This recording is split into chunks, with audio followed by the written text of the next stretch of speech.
Thank you very much, ladies and gentlemen. My name is Mr.Mweemba, the owner of Luwawa Farm. As you can see, we are in Luwawa Farm here. This farm, we are doing a lot of things. As you can see, we've got an orchard of almost more than 200 mangoes and other varieties of fruit trees.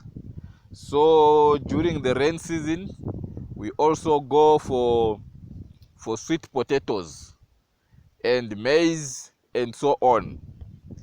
So the most important thing in a farm, most especially when you are starting, one, you have to have capital to start your project, enough capital. Two, you need to have land. Where are you going to operate your project? Which means when you have those two things, then you know now you are okay. Because through that capital, that's where you are going to purchase yourself a fence to fence your area for safety, then farm inputs and other equipment to use in the farm.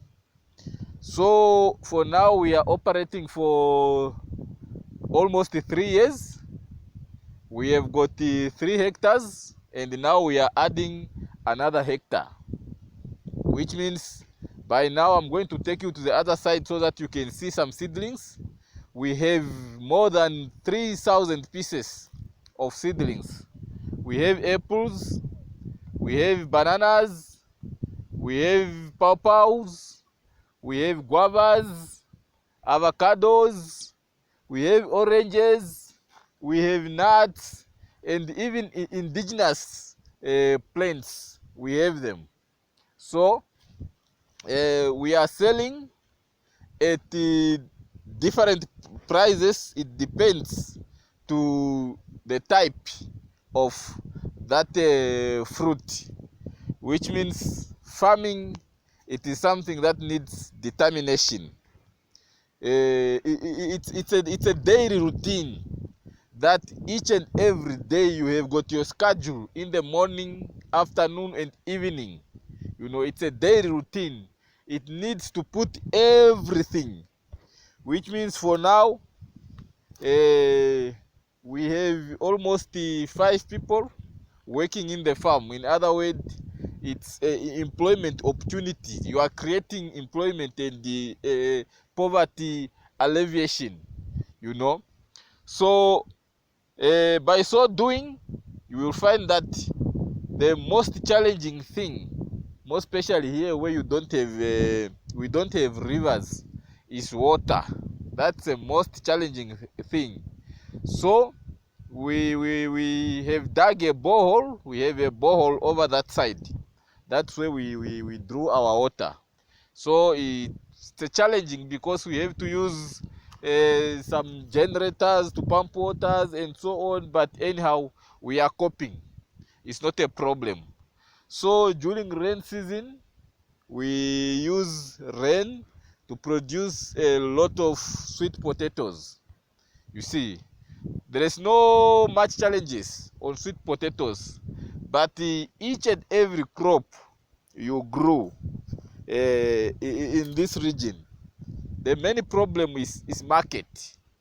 You know, where are you selling them? Where are you going to sell them?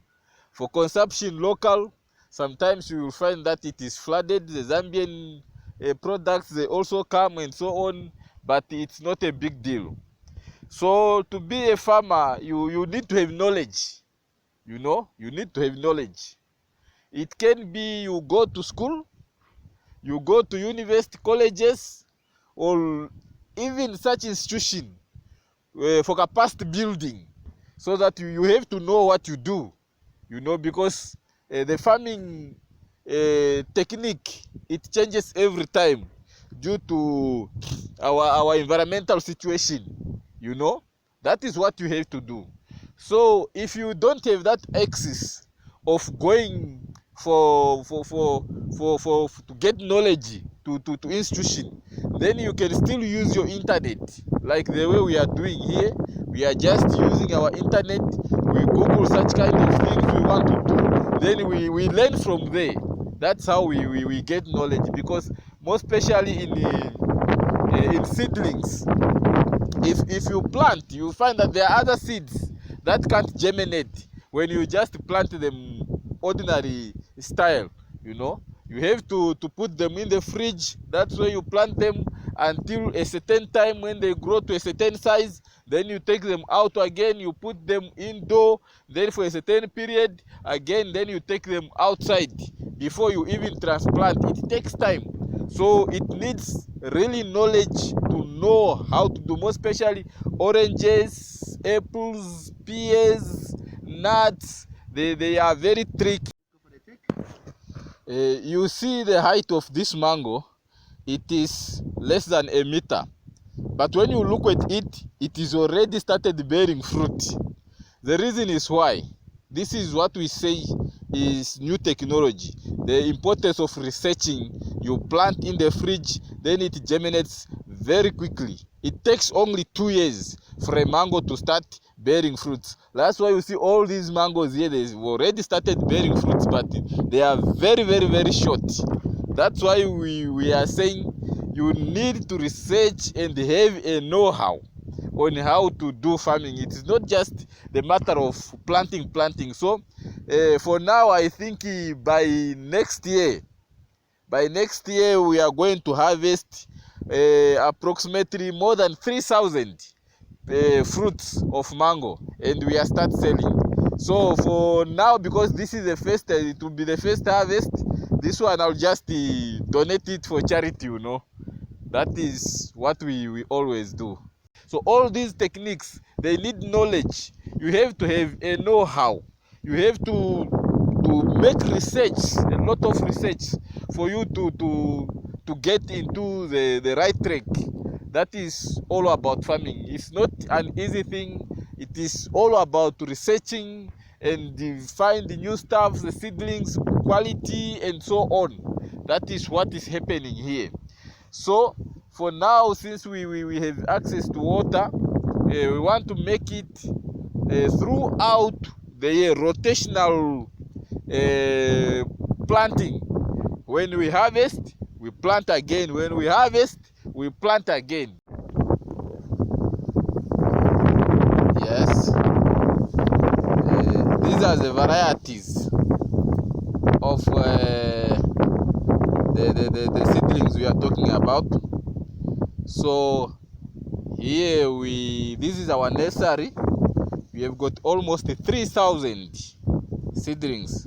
As you can see, the small avocados are there, and these are apples. These apples are just 5 months old. If you look at them, they are all grown in the fridge. So if you look this side, we have got varieties also. Mangoes are there, peach are there, oranges are there, avocado is there, pawpaw is there, guavas are there, everything, the palm trees, the umbrella trees, and a lot of indigenous trees are also there. So this is the party whereby we do our seedlings here. Then after that we transplant. As you can see, again, there is again a very big orchard of the big trees, and these trees are almost 3 years now, and in total there are 300 trees in this orchard. This one, it is another party.